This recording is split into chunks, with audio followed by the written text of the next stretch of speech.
on be extradited no de na ko US ti mo me mompaye emfa ma eye ohene kwa me frempon na abuza from mo nyina makwaba e de bagana nsem TV so but omo dey so be like video no be subscribe to the channel no what turn on notifications say be next time videos of this nature eba also sabit makabina so watch the comment section ho maybe whom be from Mr. President Amejo so TikTok or comment section ho by be whom be from Mr. President Amejo so ko yin na dream say that be ano e between the new patriotic party aba power na ya bana Ghana fo nyina ho ato ko amamo we dey e dey into Sudan say man we need that be na the bia me ka sem be say amanyasom ne yeye no so wa mo ni anda ho a ho be chiro pa the moment I be hold the public office and say who say you own it a responsibility. I mean a sole responsibility to serve the ordinary Ghanaian.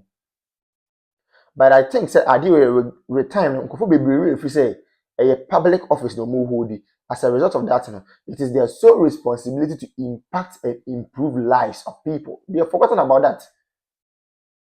Abushami chankra momi enko. Yenko ko video bi mra.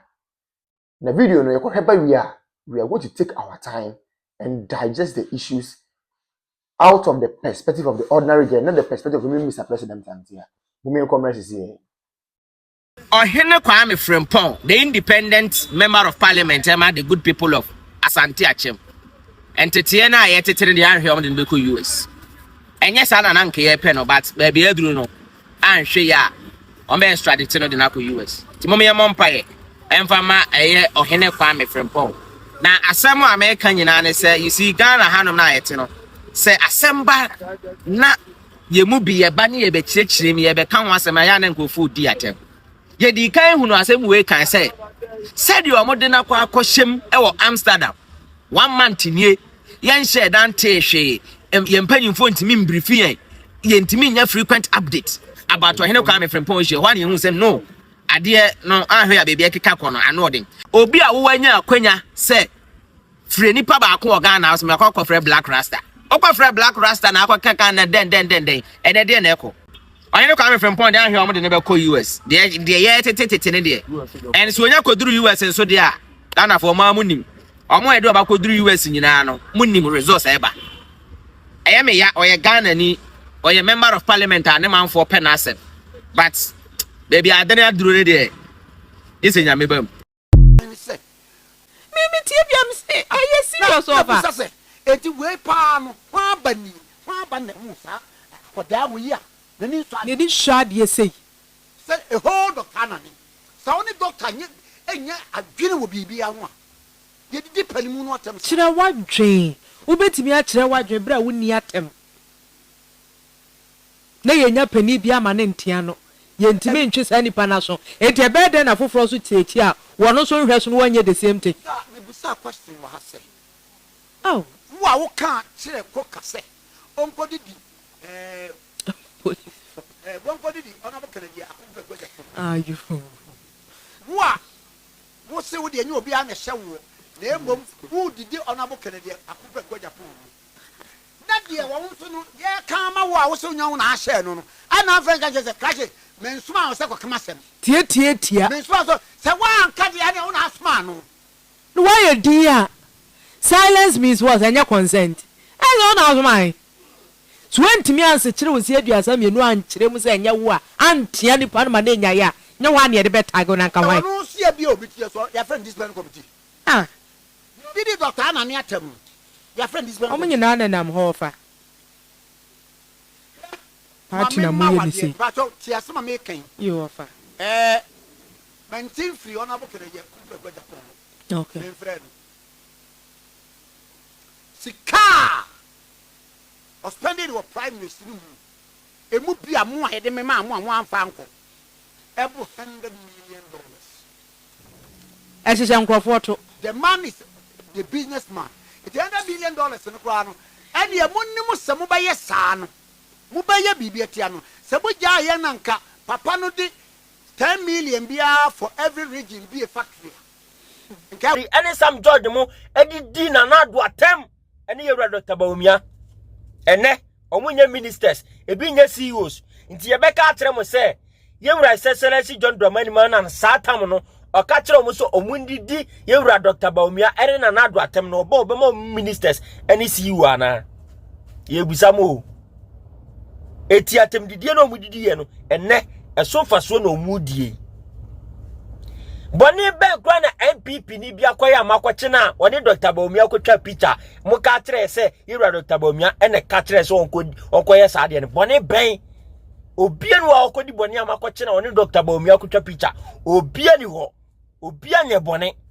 o kroma sei ensema nemu titi mu ka de chensa sebe mu fa yewura na nado picture na mo de sebe akati abeton ni na esi wo kroma sei ya nchi obia yewura Dr. Bawumia ondi obia tamuda eno wonye corruption da Vice President Ben wo ba Ghana asya ye betimi na to yewura Dr. Bawumia ebinsi da mi tro challenge you ama mini and this for Vice President Ben ene ba kromu a yewura Dr. Bawumia ne nim dia ne nyansa wo de boa o manwe Vice President Ben abebida obia no Vice President yetimi de ne toto president yewura Dr. Bawumia no a Vice President o eso ne de ne toto president ebia si wo kromu ada mon peno kure yewura Dr. Bawumia ni nim die ba ko a wo de ba ya Ghana card ene NIA NDC for ene ya for madwuma wo Ghana card office obekọ eyenuanu NDC for na tete wo mumbusa mo se ma ban we ba ye wa kreti adwuma kura mo manya bia ye enye yewura Dr. Bawumia dawroma e ka yara koku ane wo ye NIA siwo ekokofa adwuma we he duda na nkama bompa ya ma yewura Dr. Bawumia se e ka MPP sabe ba ba 2028 2029 omumboa na nkomu kreti sa adwuma bebre na nkamo mo embre bi 80 mu ba na nkama benya bia ye ka kire mo this time around ye nko ne sawo da bi ye trauma wo bia fa yewura Dr. Bawumia ni mefom ye be protect mine rough ye be protect ne rough etima ye ready yeso ye be ready atwemo yeso ye be ready atwemo inshallah it is possible. Chino man Ghana ho ene wo mu dwini ko akira na nke wo mu betira se ehuni se enwa wo mu da market no wo mu ni ba bi da eni nti na wo mu aye wo mu adwene se wo mu beda market nti se sa na te dia sa nkofo we to aba edi tie NPP government se wo mu pe change wo mu pa hoto wo mu pe nwuma ye such a way as our marketplaces in woman nkoda ho biem ene wo mu gina se de to abadi TMPP government ene wo mu to abadi ma NDC se NDC embra no mfa nchese ye pa megu o mame NDC ba ye on fa nchese ye pa bia megu ho ba bia me da na menya asomdie kakra na me de to abati TMPP na me to abadi ma NDC na NDC ba ye no wo bebibu no it sanka NDC ewa adwene pa ede masa youth na nka NDC betena se aka se oh sankofo ye wo mo da marketplaces ikura no wo mo ni ba bi da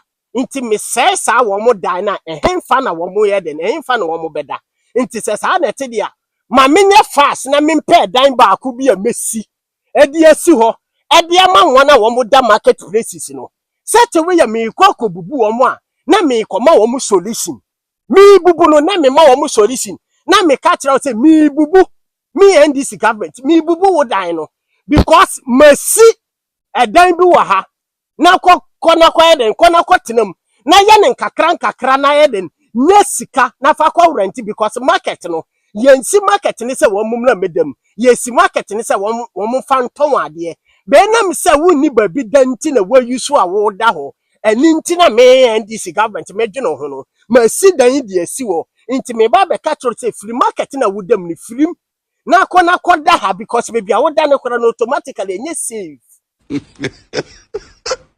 sanken this government no wo mu gina o man Ghana ho ene wo mu gina youth no ho a na they will give them solution before they will destroy baby awoda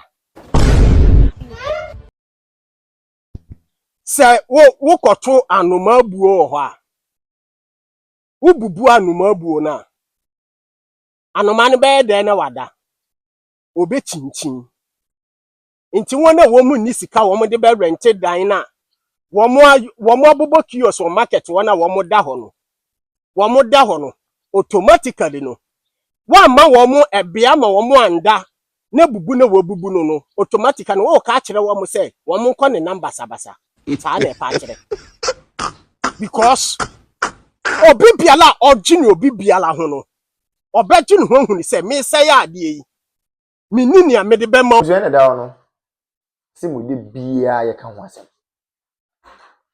oman we just yenim oman ni issue ayewo ko ye hwe ni ma papa na adan kwaku fo Dr. Laji Mahmood Bawumia ye de ma oman we a any 2024 elections eko no ma Dr. Bawumia e den na de kire Ghana fa se me ba we ni na me yama mo na busia na ke yensem pata de yensa kan serious so in fact oman bit me ko borrow oman bi presidency oman bit me ko borrow oman bi say leaders are KBA the new patriotic party the leaders of the party KBA borrow omodom kwa another African country to cause development there. For the first time in the history of the country, we have generalized free senior high school. The word is generalized. For the first time in the history of the country, we have active drone delivery systems. For the first time in the history of the party and of the country, yetimi enya active and well facilitated health facilities across the length and breadth of the country. Agenda 111. We may say impoyen because the agenda na the person here number of hospitals in the person is because of time. But those ones yetimi component, go and see how they have been operationalized. And then me look at say we have some of the hospitals in fact, yeah, equipping hospitals not all right, but because of political tantrums and political gains, me look at say yeah, hospitals and they go sana no me say. It is a Kenyan who say na no me nyina be ya. It is a scan kwa kaya de wasa botumi wo say oh, I mean say we say people for akonfo. Name ma akonfo to ma sacrifice discard to what their hospitals na mo so mo ya akonfo. Akonfo to ma facilitate me say on be fund free seniors mo so mo ya akonfo. You say anya Ghana for dey. Na fe na tables na 10 afi dem mokekam kakaka. Why are they shouting? Obi ankara no ntum ne nko no ho. Asofo no monko ma no ntu with the greatest of respect. Omonko ma no ntu ne nko nyina e ho. Chief imam for nko ma no ntu ne nko nyina e ho. Politicians nko ma no ntu ne nko nyina e ho. Market women no monko ma no ntu ne nko nyina e ho. Obi ankara no ntu ne nko nyina e ho. 2020 do they will know the way forward. Yeti kroma obi so ono oba ono the credit scoring system beba mo so open konketenkete. Nanze bibini na nkasa de se bi ye bibia yanketenkete ya adwen yanketenkete ye bibia ye bia invest square ye yanketenkete. We want everything in pieces. We don't want everything in bulk. Adi asem kra ni. Obi ma credit scoring system also open konketenkete.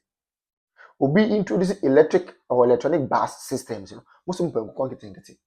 Is any one there? You people chose policy.